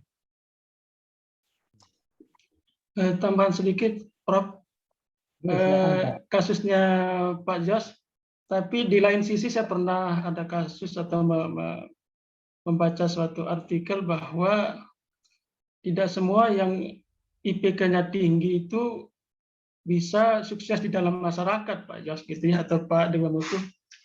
Ini ada bahwa mahasiswa yang memiliki IPK tinggi itu dalam masyarakat itu belum tentu lebih sukses daripada IPK-nya yang sedang-sedang. Kemudian muncul dari fenomena itu muncul istilah spiritual quotient dan emotional quotient, gitu ya. Kecerdasan emosi dan kecerdasan spiritual. gitu ya. Ada beberapa perguruan tinggi bahkan menseleksi mahasiswa itu dari skill dia sebagai seorang pemimpin gitu kan. Mungkin dia sebagai aktivis kampus malah lebih diutamakan ketimbang IPK-nya cum laude. Ada beberapa perguruan tinggi sekarang sudah menggalakkan bahwa untuk menerima mahasiswa itu secara mandiri itu lebih mengedepankan sikap dan perilaku, skillnya dalam hal jiwa kepemimpinan dan sebagainya. Nah, mengapa muncul emotional quotient dan spiritual quotient? Karena dalam perjalanan kehidupan setelah mahasiswa lulus itu tidak jarang bahwa mahasiswa yang kemampuan skill, gaya keterampilan dalam kepemimpinan itu lebih sukses di dalam masyarakat. Bahkan yang pinter-pinter ini kan lebih banyak, seperti contohlah anggota dewan kita itu kan banyak orang pinter-pinter, tetapi pada akhirnya karena tidak memiliki keterampilan memanage emosinya, banyak yang masuk penjara begitu kan, ya logikanya begitu, banyak korupsi dan sebagainya begitu. Tapi bahkan yang biasa-biasa saja, yang IPK-nya rendah pun itu bisa menjadi manajer, bahkan bawahannya itu adalah teman sendiri yang dulu IPK-nya cum laude begitu. Banyak kasus-kasus seperti itu. Jadi sebenarnya nilai itu hanya sebatas angka. Kemudian pendapat saya yang sedikit berbeda, bahwa kalau di kurikulum KTSP itu memang lebih banyak mengedepankan aspek kognitif. Tapi kemudian kalau saya lihat di kurikulum K13 itu sudah mulai aspek psikomotorik, keterampilan dan sikap itu sudah mulai ditulis karena pakai angka begitu. Itu menunjukkan bahwa pemerintah sudah mulai ingin memberikan penilaian sikap dan karakteristik dan karakter kepada siswa begitu. Jadi maksud saya nilai itu bukan harga mati bahwa seseorang itu akan sukses di dalam perjalanannya dalam membina karir gitu. Ada hal-hal lain yang perlu kita perhatikan, yaitu apa yang disebut dengan emotional quotient dan spiritual quotient itu tadi begitu. Ya, terima kasih. Mungkin selanjutnya ke Pak Lalu dulu ya. Dah ini Pak Lalu. Silakan Pak Lalu. Oke, terima kasih Prof. Selamat malam. Mohon izin teman-teman, saya mungkin berbagi interpretasi terhadap apa yang tadi disampaikan oleh Prof. Ananta terkait pendidikan kritis.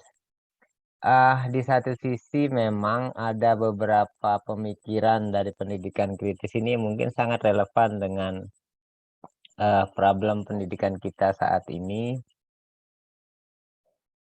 seperti bagaimana kemudian pendidikan itu harus menyadarkan kita terhadap posisi siswa sebagai subjek didik, kemudian bagaimana pendidikan itu seharusnya dilaksanakan dalam kesetaraan gitu, sehingga dialog itu bisa lebih diciptakan dengan dengan lebih baik. Kemudian bagaimana kemudian pendidikan itu juga bisa dijadikan sebagai instrumen untuk membangun kesadaran, yang dalam istilah Paulo Freire kalau saya tidak salah itu, bahwa pendidikan itu harus bisa membuat siswa itu understand the word and the world.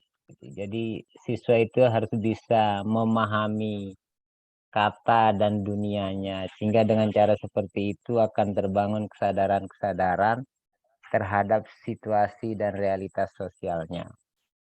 Tetapi pada sisi yang lain, saya melihat pendidikan kritis ini membawa kita bertamasa ke dalam sebuah daerah di mana kita memandang sistem pendidikan atau realitas pendidikan itu dalam sudut pandang kaum tertindas, sehingga semuanya kemudian terkesan tidak setara, termasuk tadi mungkin bagaimana kita pendidikan kritis ini mengasumsikan bahwa penguasa itu berusaha menjadikan sistem pendidikan sebagai instrumen untuk melanggengkan kekuasaannya dengan mengabadikan ketidaksadaran pada diri siswa.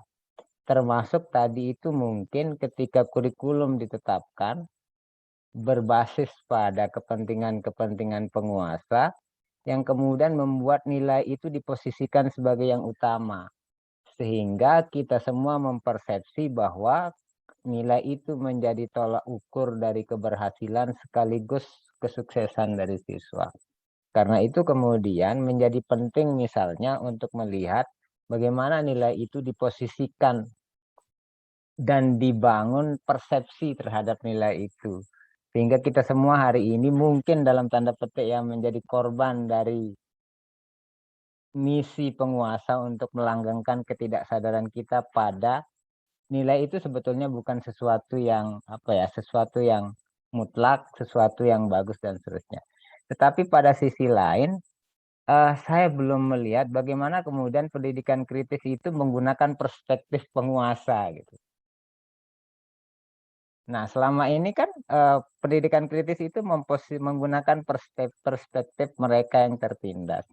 Bagaimana kalau misalnya kemudian pendidikan kritis ini digunakan untuk mengcapture sistem pendidikan dalam perspektif penguasa? Apakah masih tampak tidak setara atau malah justru membuat penguasa itu menjadi lebih nyaman dengan kekuasaannya? Kemudian yang kedua, pertanyaannya mungkin Prof, jika kemudian kita yang hari ini misalnya berada pada posisi tertindas, kemudian berhasil melakukan perubahan sehingga tidak tertindas lagi, dan kemudian berada di atas, masihkah kemudian kita akan menggunakan perspektif pendidikan kritis ini? Tidakkah kemudian ini hanya karena kita berbeda posisi saja gitu? Karena hari ini kita berada pada posisi tertindas, maka kemudian kita melihat ketidaksadaran itu menjadi sangat nyata. Tetapi ketika kemudian kita berada pada posisi di atas, kita kemudian tidak lagi melihat ketidaksetaraan itu. Jadi ini mungkin mohon penjelasannya nanti Prof. Kemudian yang terakhir, pertanyaan tentang makna ketidaksetaraan. Ketidaksetaraan itu kemudian kita gunakan dalam konteks seperti apa? Karena pada akhirnya kemudian kesetaraan itu bersumber dari perbedaan, dan perbedaan itu memang merupakan ciri kemanusiaan gitu. Tidakkah kemudian misi menghilangkan kesetaraan itu adalah sesuatu yang bersifat utopia, sehingga kemudian menjadi menjadi sesuatu yang absurd untuk kita berupaya untuk wujudkan, berupaya untuk hilangkan. Mungkin Nike saja dari Tiang Prof. Terima kasih Prof dan teman-teman. Selamat malam. Iya. Coba kalau kemudian Pak Arjana ya terakhir mungkin itu ya. Oke, silakan Pak. Terima kasih Prof atas waktunya. Mungkin kalau melihat pendidikan kritis dari dari dimensi multi perspektif gitu ya. Jadi kalau tadi kita berbicara pendidikan kritis itu kan dari perspektif orang-orang dari kaum proletar istilahnya ya, orang-orang yang di bawah gitu ya, seperti yang disampaikan Pak Lalu tadi. Tetapi kalau dari perspektif penguasa tentu akan ada perbedaan. Demikian pula memaknai outcome dari suatu proses pendidikan kan harus juga dilihat secara multi perspektif. Seperti tadi yang disampaikan oleh Pak Dewo Muku itu, kita kan selama ini melihat bahwa titik kulminasi dari sebuah proses pendidikan itu kan adalah nilai dalam bentuk nilai kognitif. Dalam hal ini siapa yang salah? Kalau kita melihat ini dari multi perspektif, mungkin banyak hal yang bisa kita kaji. Salah satunya adalah karena pendidikan itu kan sifatnya tripusat pendidikan, ada sekolah, ada masyarakat, ada keluarga kan begitu. Jadi masalah nilai itu nampaknya bukan, kalau kita menumpahkan kesalahan itu kepada institusi pendidikan juga tidak benar. Karena apa? Karena masyarakat kemudian sistem pun juga menjadi penyumbang pemikiran seperti itu. Jadi bahwa nilai itu adalah tujuan akhir dari sebuah proses pendidikan, gitu. Terutama nilai dalam bentuk kognitif itu. Padahal faktanya hasil daripada sebuah proses pendidikan itu kan tidak hanya dalam bentuk kognitif, masih ada dimensi-dimensi lain sebenarnya yang merupakan sesuatu yang tidak kalah pentingnya, gitu, termasuk mungkin sikap, kemudian keterampilan dan lain sebagainya. Nah dari sisi ini mungkin ada benarnya apa yang disampaikan oleh Freire itu, bahwa pendidikan itu adalah seperti sebuah bank gitu. Jadi di mana siswa itu adalah sebagai antara nasabah dengan bank gitu. Jadi menabung saja gurunya gitu, membuat tabungan dan seterusnya gitu. Yang secara fungsi gitu. Jadi hanya memberikan dampak yang besar kepada si penabung itu gitu. Nah, kepada siswa tidak menghasilkan pendidikan yang bermakna gitu. Karena apa? Karena perspektif orang terkait dengan produk sebuah pendidikan itu adalah ujung-ujungnya nilai gitu. Jadi nilai itu menjadi hal yang sangat dominan dan maha penting dari sebuah sistem pendidikan. Nah, ini juga kontribusi daripada sistem pendidikan kita yang memang harus kita akui. Jadi sangat tidak sempurna. Baik itu dari sisi pendidik dan tenaga kependidikan, karena memang sistemnya seperti itu. Salah satu contoh ini yang sangat lucu menurut Tiang dari perspektif pendidikan adalah bagaimana proses pendidikan di perguruan tinggi S1 LPTK khususnya, jadi yang mana mahasiswanya sudah menempuh pendidikan selama kurang lebih 5 tahun maksimal atau lebih gitu ya, tetapi tidak diakui sebagai seorang pendidik profesional, di mana dia harus menempuh lagi pendidikan kurang lebih selama 3 bulan untuk mendapatkan sertifikat pendidik. Artinya kalau kita berbicara dalam tanda petik kan ada kegagalan LPTK itu mencetak mahasiswa yang mampu mengajar. Bahkan 5 tahun itu hanya tergantikan oleh yang 3 bulan itu gitu. Itu adalah hal yang lucu menurutnya.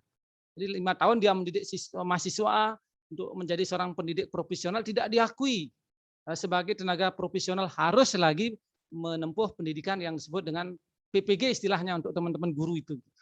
3 bulan sampai 6 bulan lah paling lama. Nah itu diberikan sertifikat pendidik, ini kan aneh nih menurut yang. Dan itu disetujui juga oleh lembaga LPTK gitu. Dulu dia LPTK itu mencetak guru 5 tahun mendapat ijazah S1 dan akte 4, kemudian dia menyetujui proses PPG itu dikembalikan ke LPTK itu selama 3 bulan jadi. Itu adalah suatu hal yang sangat kontradiktif. Ibaratnya seperti pepatah, hujan setahun dihapus oleh hujan sehari gitu. Panas setahun dihapus oleh hujan sehari, itu kan sangat lucu kalau kita melihat dari multi perspektif. Itu baru dari perspektif kebijakan. Mungkin dari perspektif yang lain ada lagi persoalan. Ini menarik setiap yang disampaikan oleh Prof. Komang Tandre istilah ini. Gitu. Jadi termasuk pembelajaran K13 yang selama ini sudah berjalan itu sebenarnya kalau kita lihat di lapangan secara empiris itu seperti isomorphic mimicry gitu. Kelihatannya saja seperti pembelajaran kurikulum 2013, tetapi faktanya di lapangan masih banyak teman-teman guru di sekolah itu yang tidak melaksanakan seperti itu. Nah, barangkali demikian, Prof. Terima kasih. Jadi banyak sekali problem yang sebenarnya ini baru muncul gitu ya kalau kita melihat fenomena pendidikan itu berbasis atau berperspektif teori kritis gitu. Jadi benar seperti apa yang Pak Lalu bilang itu. Kita adalah sekumpulan orang-orang yang teraniaya mungkin ya Pak ya. Jadi kita banyak ngomong karena kita dalam posisi yang hanya ya ada di bawah struktur mungkin di kita sebagai pelaksana, dan kemudian banyak sekali hal yang kemudian bertentangan dengan apa yang kita anggap seharusnya terjadi gitu. Nah memang ketika kita bicara tentang perspektif teori kritis ini, pendidikan dalam perspektif teori kritis tidak bisa dipisahkan dari latar belakang pemikir-pemikirnya gitu ya. Jadi basis pemikiran memang berangkat dari upaya mereka melihat fenomena dan kemudian di mana posisi mereka dalam struktur itu. Seperti kalau kita lihat Marx itu misalnya, Nietzsche, termasuk Freire juga. Mereka adalah orang-orang yang mengalami posisi di bawah gitu memang Pak Lalu ya. Jadi bagaimana Nietzsche misalnya yang hidup dalam kemiskinan gitu sehingga dia melahirkan pemikiran filsafat seperti ini. Gitu. Nah ini tentu saja tidak bisa dilepaskan dari latar belakang sejarah mereka, sehingga bagaimana mereka melihat fenomena sangat tergantung pada posisi itu. Gitu. Nah, kemudian kalau kita melihat dari kacamata penguasa, bagaimana gitu. Nah, ini merupakan suatu pertanyaan yang menarik karena memang kajian ini paradigmanya seperti itu gitu. Jadi bukan sesuatu yang itu tadi. Memang paradigmanya adalah kunci-kunci pemikirannya adalah hidup itu berkelas gitu. Kemudian dalam pikiran kita secara ideologi itu terbentuk dalam oposisi biner dalam konteks pemahaman poststrukturalis, di mana oposisi biner itu yang satu lebih kuat dari yang lain. Sehingga ketika kita berada pada posisi penguasa, memang akan selalu tidak melihat itu sebagai hal yang problem, bahkan ada kecenderungan secara paradigmatik dalam pendekatan teori ini adalah berusaha untuk mempertahankan itu. Memang demikian ini ya, pemikirannya, paradigma berpikirnya gitu. Sehingga ada pemimpin yang merakyat gitu ya, menjadi rakyat seolah-olah jadi rakyat tapi tidak rakyat ya. Kita yang rakyat tidak mungkin jadi merakyat lagi karena kita sudah rakyat di bawah, kan demikian. Nah, ini hal yang memang menarik. Dan kemudian apakah ini bisa merubah keadaan gitu. Nah, ini memang banyak sekali yang mengkritik, terutama pendekatan cultural studies yang banyak membongkar dekonstruktif, mendekonstruksi semua hal. Apa manfaatnya gitu? Seperti yang saya ceritakan tadi tentang penelitian saya tentang poligami tadi. Mereka tidak menganggap itu masalah gitu. Cuman kita sebagai orang yang berbekal teori itu tadi menganggap bahwa itu adalah relasi yang timpang gitu, di mana perempuan itu dalam tanda kutip dieksploitasi oleh laki-laki. Tapi di sisi lain mereka tidak merasa. Nah, kalau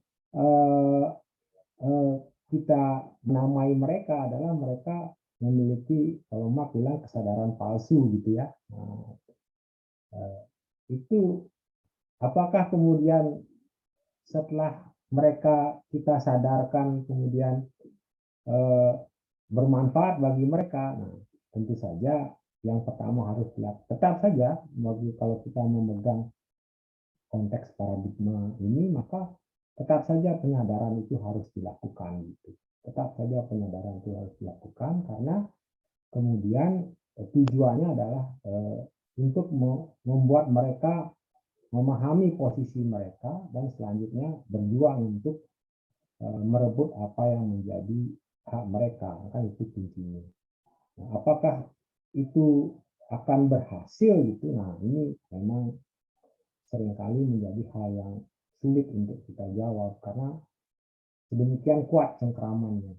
Kita bicara tadi itu pendidikan misalnya, ideologi berperan sangat luar biasa di sini. Saya pernah melakukan penelitian yang minggu lalu saya sempat ceritakan tentang pemilihan jurusan bagi anak perempuan itu. Jadi bagaimana kemudian kita menciptakan kesetaraan antara laki-laki dan perempuan ketika kemudian pilihan sekolah mereka di perguruan tinggi itu sudah berbeda berdasarkan pilihan orang tua gitu.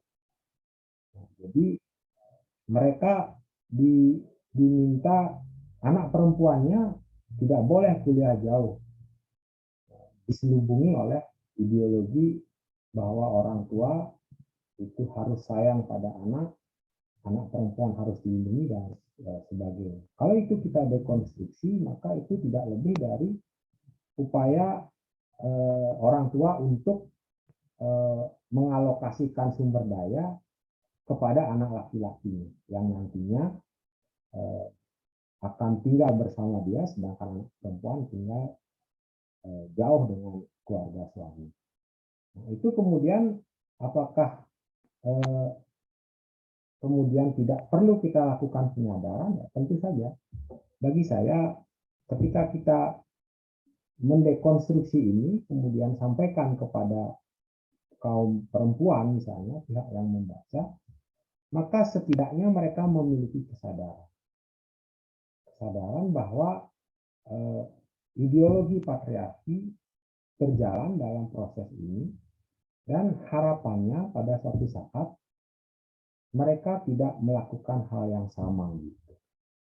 Itu setidaknya.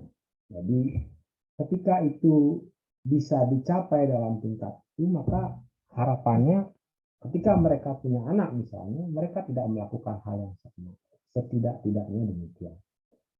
Meskipun upaya-upaya ini boleh jadi sangat ya kecil dampaknya gitu, karena demikian kuat cengkeraman itu tadi. Makanya saya dari hasil penelitian itu saya wawancarai satu angkatan itu, kita adakan fokus group discussion dulu. Kemudian kita diskusikan, mereka baru menyadari, oh iya begitu ya Pak ya, kenapa adik saya kalau bangun siang itu nggak dimarah, sedangkan saya agak terlambat sedikit saja, ibu saya marah gitu. Anak perempuan, nah gitu. Nah, jadi ada mulai kesadaran, mereka nggak menyadari sebelumnya. Karena ketika orang tuanya enak bilang, oh saya sekolahkan mereka di sini karena di rumah itu apa-apa ada Pak. Kalau nanti keluar rumah saya takut ada apa-apa gitu. Itu bagus sekali. Tapi di sisi lain, nah ternyata adiknya, kakaknya kuliah di Jawa, adiknya nanti bebas kuliah di mana saja. Itu problem. Nah, mereka baru menyadari juga gitu. Baru menyadari juga bahwa hal itu tidak semata-mata gitu. Nah, cuma problemnya apakah itu benar orang tuanya seperti itu? Nah, itu bacaan juga berkait dengan itu. Memang anaknya sayang kok sama anak perempuannya. Ya bisa jadi memang gitu. Tapi bacaan kita yang bilang bahwa itu seperti itu gitu. Karena kan memang kita memakai kerangka teoritik, perspektif teoritis yang memang memiliki asumsi-asumsi seperti itu. Kemudian hal ini bisa kita buktikan secara empirik dan kemudian kita pakai sebagai alat penyadaran. Sekarang kan tentu saja dampaknya boleh jadi tidak terasa saat ini atau tidak terasa pada skop yang luas gitu. Tapi setidak-tidaknya bisa menjadi bagian dari penyadaran dalam upaya kita mencapai kesetaraan. Nah, begitu kita diskusi begini saja, kita mulai sudah kemudian memikirkan, oh ya begini, ternyata begini. Nah, ini juga tidak lepas dari peran sekolah yang mendidik orang untuk lebih, tujuannya adalah untuk bisa mendapatkan pekerjaan yang layak. Sekolah masih dianggap sebagai alat untuk melakukan transformasi mobilitas vertikal untuk kemudian bisa mendapatkan pekerjaan. Jadi bersekolah, mendapat ijazah, bekerja. Makanya tidak mengherankan kemudian ijazah yang dicari, maka isi ijazah itu menjadi sangat penting. Apa itu? Nilai, kan begitu. Nah, seperti teman-teman tadi juga bilang, Pak Muhammad juga bilang tadi bahwa ada perubahan luar biasa, bahwa sudah mulai ada penilaian ya berupa narasi terkait dengan kemampuan siswa atau segala macam. Tapi tetap saja karena fenomenanya tidak berubah, tetap tidak bisa dilakukan dengan optimal, atau di sisi lain orang tua tetap menanyakan anak saya ranking berapa gitu. Nah, ini merupakan suatu yang ya berkelindan gitu, kemudian bagaikan telur dan ayam, yang mana yang di mana kemudian kita memutuskan mata rantai itu ya Pak Lalu ya. Nah itu, tapi setidak-tidaknya gitu ya, dengan memahami ini kita bisa paham bahwa ada berbagai problematika di dunia pendidikan kita yang jika dilihat dari kacamata teori kritis itu adalah hal yang seharusnya bisa kita perbaiki. Nah, itu. Jadi sampai di situ, tapi di antara kita sudah mulai ada kesadaran bahwa sebenarnya ada yang salah dan perlu diperbaiki. Terkait juga dengan nilai gitu ya, mata pelajaran apa yang lebih penting dari yang lain itu juga tidak bisa dipisahkan dari oposisi biner itu tadi. tidak bisa dipungkiri bahwa nilai matematika, fisika, apa itu mafia yang seperti disampaikan Pak Yos tadi dianggap lebih bernilai, lebih penting daripada nilai sejarah, kemudian mata pelajaran fisika, mata pelajaran sosial lainnya. Nah, ini sama saja, semua ada posisi dunia seperti itu. Saya di akuntansi juga demikian. Paradigma positivistik yang dilakukan dengan mempergunakan statistik dianggap lebih tinggi dan bernilai kalau kita melakukan atau mengembangkan paradigma interpretif atau kritis yang tidak memakai statistik. Nah, itu selalu terjadi. Nah, disinilah kemudian asumsi teori kritis itu menemukan kebenarannya gitu. Nah, kurang lebih seperti itu. Nah, mudah-mudahan ini bisa bermanfaat nih. Tapi saya lihat memang di sini sangat beragam ya, beda dengan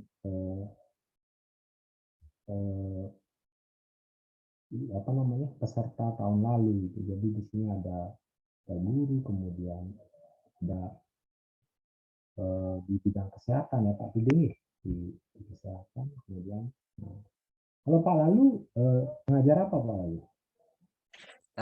Yang kebetulan ngajar yang umum-umum di Unram Prof, pengantar pendidikan niki. Ya. Di FKIP berarti Bang ya? Nggih, di FKIP. Iya. Jadi sangat beragam dan pengalamannya juga beragam sekali yang bisa kita jadikan cermin. Ya, demikian, mudah-mudahan bisa bermanfaat.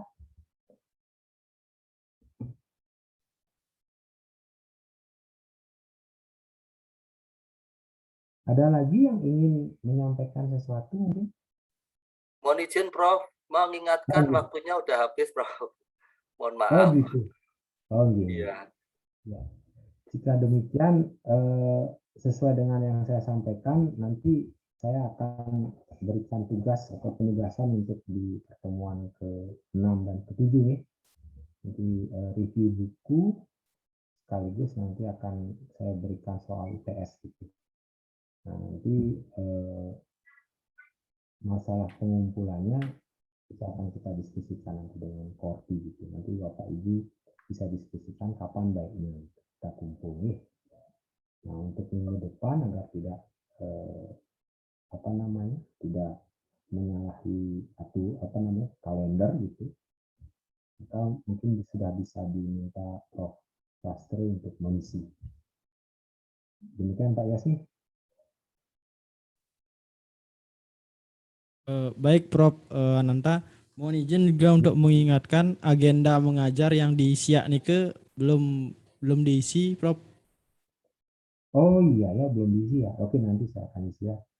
Nah, saya lupa itu. Iya, nanti saya isi. Makasih Pak Gung. Nggih, sama-sama Prof. Demikian kuliah kita malam ini, Ibu dan Bapak. Semoga bisa bermanfaat dan semoga kita selalu dalam kondisi sehat. Selamat malam. Amin. Terima kasih Terima kasih Prof. Terima Terima kasih. kasih. Malam Prof. Yes.